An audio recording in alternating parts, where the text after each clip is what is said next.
Hello दोस्तों, online form में आपका स्वागत है। आरपीसीएयू स्किल सपोर्टिंग स्टाफ का रिजल्ट जो है 22 फरवरी को ही जारी कर दिया गया था। ठीक है दोस्तों, इसके बाद बहुत सारे दोस्तों का सिलेक्शन नहीं हुआ था।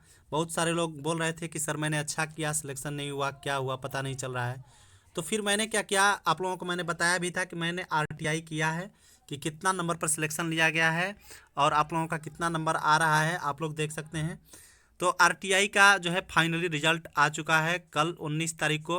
आरपीसीयू ने 19 तारीख को हमारा जो है आरटीआई का जवाब दिया। आइए आपको दिखाते हैं जवाब क्या रहा है और सैड क्या रहा। ठीक है, उदासी वाली चीज़ क्या थी ऐसी जवाब में, आइए आपको सारा दिखाते हैं। इसके पहले यदि चैनल पर नए हैं तो चैनल को सब्सक्राइब कर लीजिएगा और वीडियो को लाइक कर दीजिएगा दोस्तों। चलिए वीडियो शुरू करते हैं और आपको कुछ चीज़ें दिखाते हैं जो जवाब आया हुआ है आरपीसीयू के द्वारा। चलिए शुरू करते हैं दोस्तों। देखिए दोस्तों, यही है जो जवाब आया हुआ है। डॉक्टर राजेंद्र प्रसाद, केंद्रीय कृषि विश्वविद्यालय पूसा, समस्तीपुर, बिहार। 19/2/2021 का अपडेट है। दिनांक देख लीजिएगा यहाँ पर। लोक सूचना को ये दिया हुआ है, कौन दिया हुआ है, लोक सूचना पदाधिकारी पूसा समस्तीपुर सेवा में। जो है यहाँ पर लिखा हुआ था पता वगैरह, मेरा नाम वगैरह, मैंने उसे जो है हाइड कर दिया है। ठीक है दोस्तों, आइए इसमें देखिए क्या लिखा हुआ है, आपको दिखाते हैं। देखिए लिखा हुआ है कि सूचना अधिकार अधिनियम 2005 के तहत मांगी गई सूचना उपलब्ध कराने के संबंध में महाशय उपयुक्त विषय के आवेदन पंजीयन संख्या इतना इतना दिनांक 25/1/2021 के आलोक में आपके द्वारा मांगी गई संबंधित सूचना नियुक्ति शाखा के डॉक्टर राजेंद्र प्रसाद, केंद्रीय कृषि विश्वविद्यालय पूसा, समस्तीपुर से प्राप्त हो चुकी है, जो इस पत्र के साथ संलग्न करके भेजी जा रही है। अनुलग्नक 1।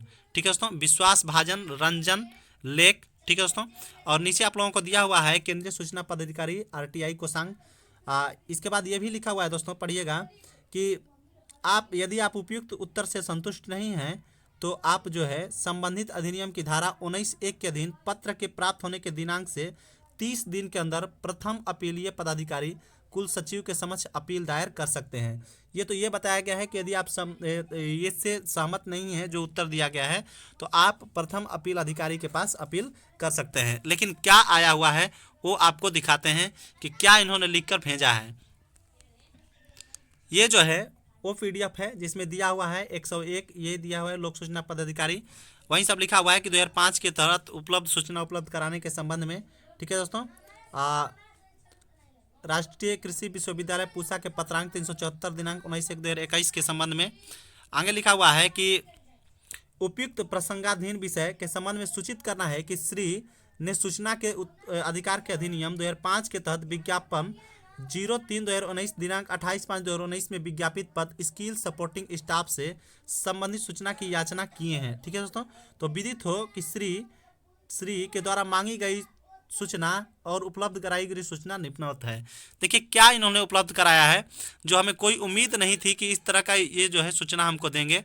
देखिए हमने क्या मांगा था दोस्तों, यहाँ पर मांगी गई सूचना क्या थी, सो माई OMR एंड आंसर की, यानी हमने मांगा था कि आप हमारे OMR को क्या हमने सही किया है और आंसर की हमने आंसर क्या दिया है, दोनों शो किए जाएं, दिखाए जाएं हमको। ठीक है दोस्तों, पहला ये चीज़ मांगी थे।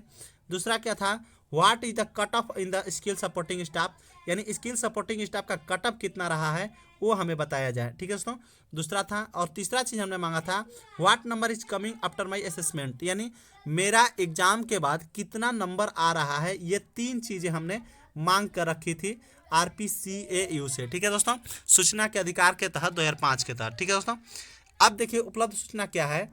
The process of appointment for the post of skill supporting staff advertisement number 03/2019 date 28/5/2019 is not complete at 8।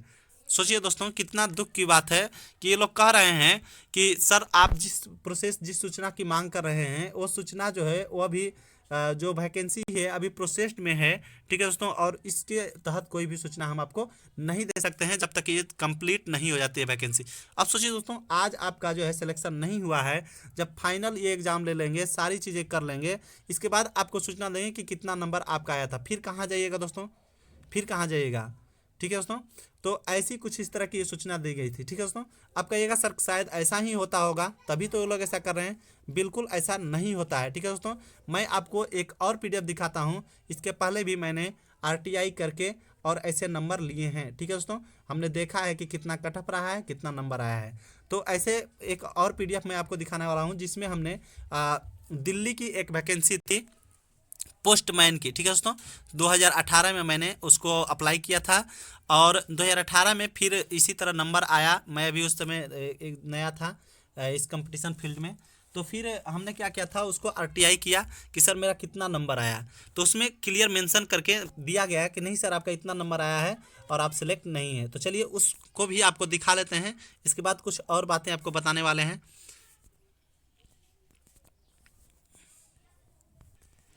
तो देखिए दोस्तों, ये है department of post office of chief postmortem general Delhi circle new Delhi. ठीक है दोस्तों। रजिस्ट्रेशन नंबर दिया है, यहाँ पर मेरा नाम पता वगैरह सब लिखा हुआ था, मैंने हाइड कर दिया है।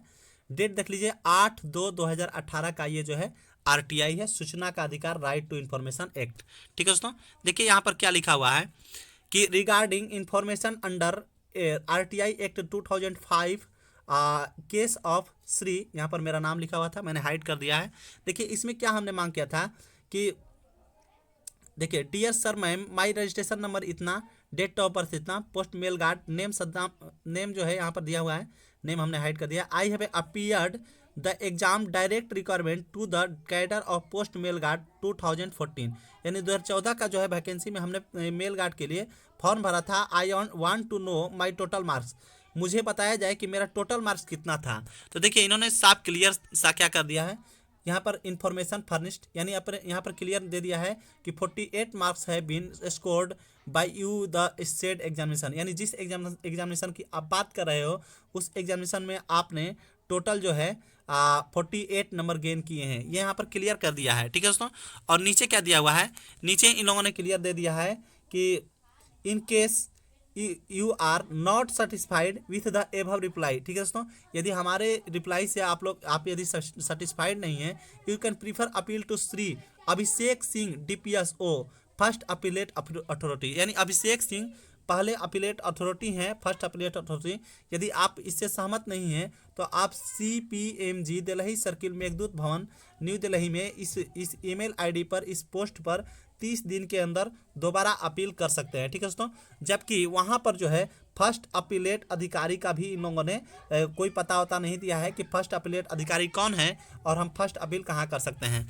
लेकिन दोस्तों अब जो है, अब कहिएगा कि अब क्या करने वाले हैं सर, बिल्कुल हम मानने वाले नहीं हैं, ना ही RPCU को छोड़ने वाले हैं। ठीक है दोस्तों। RPCU को छोड़ने नहीं जा रहे हैं और ना ही हम मानने जा रहे हैं कि आपने कह दिया कि हम नहीं देंगे और हम मान जाएं कि नहीं लेंगे। ठीक है दोस्तों। हम फर्स्ट अपील कर दिए हैं, आज ही रात को 19 तारीख को ही हमने जैसे ही देखा तुरंत फर्स्ट अपील की। और यदि फर्स्ट अपील से भी नहीं मानेंगे तो सेकेंड अपील भी करेंगे, और सेकेंड अपील से भी नहीं मानेंगे तो कोर्ट ले जाएंगे, क्योंकि नंबर तो लेकर दिखाना ही पड़ेगा सर। हमने किया जब अच्छा तो आपने नंबर क्यों नहीं दिया, आप दिखाइए हमको कितना नंबर मेरा आ रहा है, फिर हम मान जाएं कि ठीक है मेरा सिलेक्शन नहीं हुआ। मेरा नंबर ही नहीं तो सिलेक्शन कैसे होगा, और यदि मेरा नंबर है तो सिलेक्ट क्यों नहीं करेंगे आप। तो बिल्कुल हम इसको जो है आगे तक लेकर जाने वाले हैं। तो दोस्तों आप लोगों ने बार बार बोला था कि सर आएगा जब आपका आरटीआई तो आप बताइएगा ज़रूर, तो इसीलिए मैं बता दिया। वैसे बताना मैं नहीं चाहता था क्योंकि बहुत ही सो सैड न्यूज़ था कि इस तरह मतलब नहीं नंबर दिया, नहीं बताया गया कि कितने पर उठाया गया, कटअप क्या रहा, नंबर बताया जा रहा है कितने नंबर आपका आया है, कुछ भी नहीं। हमने 3 चीज़ें मांग कर रखी थी और 3 में से एक भी आपने पूरा नहीं किया। सिंपल सा एक लाइन में लिख दिया आपने कि जब तक एग्ज़ाम मतलब फाइनल प्रोसेस पूरा नहीं हो जाता है तब तक आपको नहीं दिया सकता है। तो ये प्रोसेस कब पूरा होगा, जब फाइनल आपका ज्वाइनिंग हो जाएगा, और ज्वाइनिंग के बाद हम क्या करेंगे, फिर तो कहेंगे क्या कि आपकी ख़त्म हो गया तो हम क्या कर सकते हैं। ऐसा नहीं है, हम आपको छोड़ने वाले नहीं हैं। तो RPCU को मैंने मेल भी कर रखा था कि सर आप लोग यदि नहीं देंगे कुछ इन्फॉर्मेशन तो फिर हम ले ही लेंगे, चाहे कोर्ट से ही क्यों ना लेना पड़े। ठीक है दोस्तों। तो आप लोग जो है आप लोग भी RTI जो किए हैं, जल्द ही आप लोगों का RTI का आएगा, और बताएंगे आप लोग भी हमें कमेंट में कि सर RTI में क्या आप लोगों को दिया गया है। ठीक है दोस्तों। ताकि हम लोग कुछ आगे भी कर सकें। जैसा कि देख रहे हैं सिलेक्शन तो हुआ है बहुत लोगों का, और बहुत लोगों का सेकेंड फेज का अब हो चुका है। बहुत सारे दोस्त बोल रहे हैं कि सेकेंड फेज का हो गया है मेरा, फिर आप ऐसा क्यों करने जा रहे हो। देखिए दोस्तों, एक सही व्यक्ति का सिलेक्शन हो तो अच्छा है, ठीक है दोस्तों। यदि आप लोगों का अपने बल पर, अपने बलबूते पर, अपनी पढ़ाई पर यदि सिलेक्शन हुआ है तो बिना डरे निश्चिंत रहिए, आपका सिलेक्शन कहीं नहीं जाने वाला है, चाहे हम कोर्ट में जाएँ या कहीं भी जाएँ। और यदि आप पैसे देकर या किसी इस तरह से किसी दूसरे तरीके से आप जा रहे हैं तो डर तो आपको भी होना चाहिए और डरना भी चाहिए आपको, क्योंकि गलत तरीके से यदि जा रहे हैं तो आपके साथ गलत होगा ही, चाहे आज हो या कल हो, ठीक है दोस्तों। तो चलिए आज के लिए इतना ही रखते हैं। बहुत हो गया, थोड़ा सा सो साइड थे इसलिए कुछ ज़्यादा ही बोल गए। अगर कुछ गलत बोले हैं तो हमें माफ़ कीजिएगा दोस्तों, क्योंकि थोड़ा सा सो साइड हो गए थे। चलिए ठीक है, कोई बात नहीं, आज के लिए इतना रखते हैं। फिर कल आपको फिर मिलेंगे और भी वीडियो के साथ, किसी अन्य वीडियो के साथ। चलिए, थैंक यू।